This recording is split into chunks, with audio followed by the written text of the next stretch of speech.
wings above the blue Atlantic, with the modern navigator reversing that first westward route of the gallant caravels of Columbus, Cabral, and Vasco da Gama. For today's landfall is Portugal itself, where the storied river Tagus still carries its ancient traffic down to the sea, where the fabulous Tower of Belém still stands sentinel on the bright river shore. Long ago, from the site of this historic landmark, Vasco da Gama sailed on his epical voyage to India. The harbor of Lisbon could tell 1,000 stories, tales of glittering Roman galleys, of the intrepid navigators of Prince Henry's day, of that golden age when Portugal ruled over half of the known world. Those glories are gone now, but Lisbon's beautiful Avenida da Liberdade symbolizes the eternal city of the Tagus. Combining the atmosphere of yesterday with the spirit of tomorrow, Lisbon today is a metropolis of some 800,000.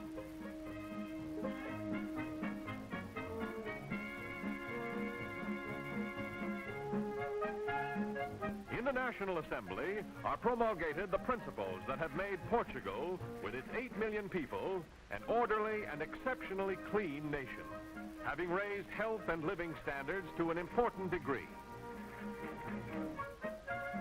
Lisbon is a city of landmarks. The famous Rocio, known as Rolling Motion Square because of its undulating mosaic pattern that creates in one the feeling of rolling over the ocean waves.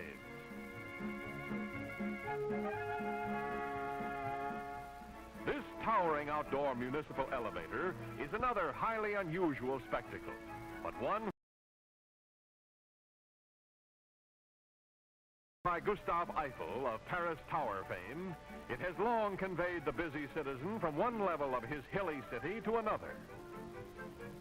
Cable cars also are a necessary part of the civic scene in a city where hill climbing adds to the ups and downs of everyday life. Modernization sets the theme here, with this new building project typifying the progressive planning embodied in Portugal's thriving capital. Here, it's modern housing for the working man, homes which can be purchased on a time payment plan. Further proof that today's Portugal is in step with the future. But time and tradition also survive, and the age-old ways of the Portuguese fishermen have changed but little. Down through the centuries, Lisbon Harbor has been one of his chief ports of call, the riches of the teeming sea his eternal quest, with sardines the principal catch. Fishing remains a major Portuguese industry, supplying much of the daily diet. And as always, the traditional varinas, or fishwives, still hawk their wares through Lisbon's thronging streets. On now to Nazaré, ancient fishing village on Portugal's central coast. For centuries, the people of Nazaré have lived by the singing sea, reaping of its bounty. Village children display the bright and lively plaids that make their costumes as colorful as their traditional customs. Home is the sailor, and these happy youngsters take advantage of the circumstance by getting into the swing of things.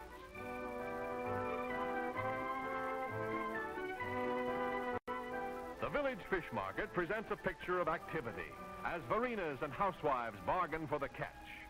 To the highest bidder goes the prize, but not without plenty of sales talk. Fish is the mainstay of the Portuguese diet. Meat is not only scarce, but strictly reserved for special occasions. The size of fishing operations at Nazaré may be judged by the immensity of this huge net, which requires the combined efforts of men and oxen to prepare it for another day's hunting in the Atlantic.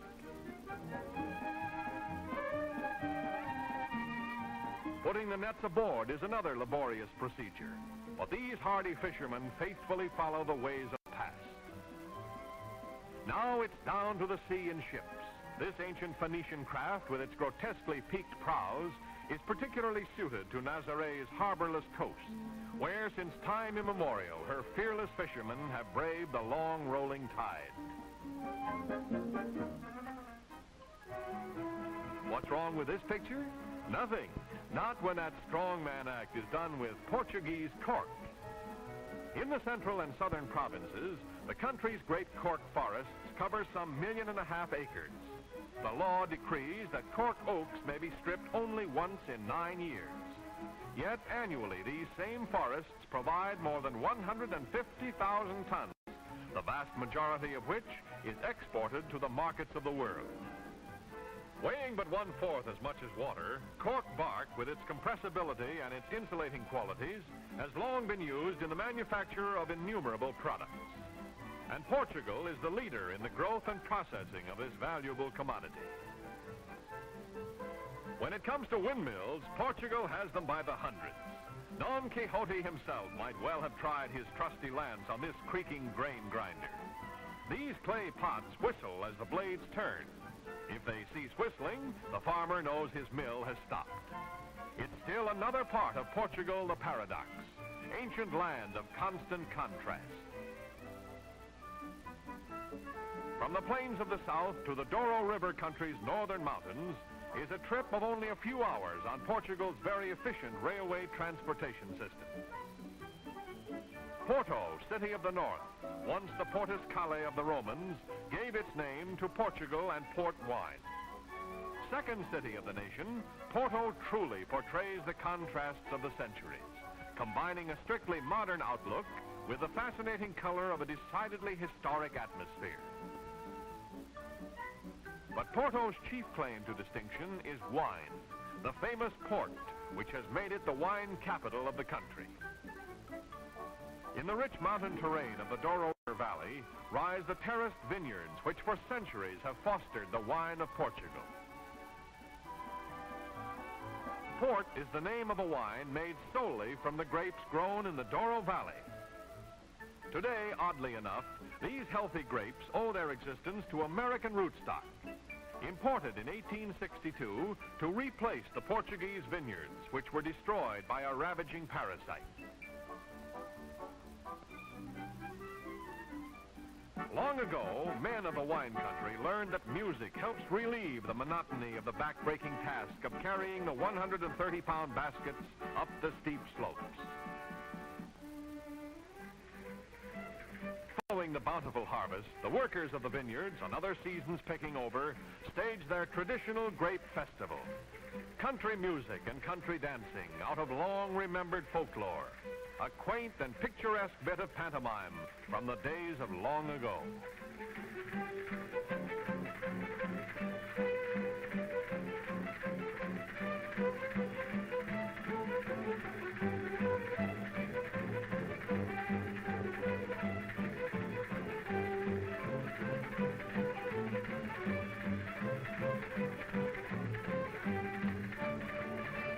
Such is Portugal, historic homeland of the world's great discoverers, proud in her history, proud in her people, taking her place today in that family of free nations upon which so much depends in this world of ours.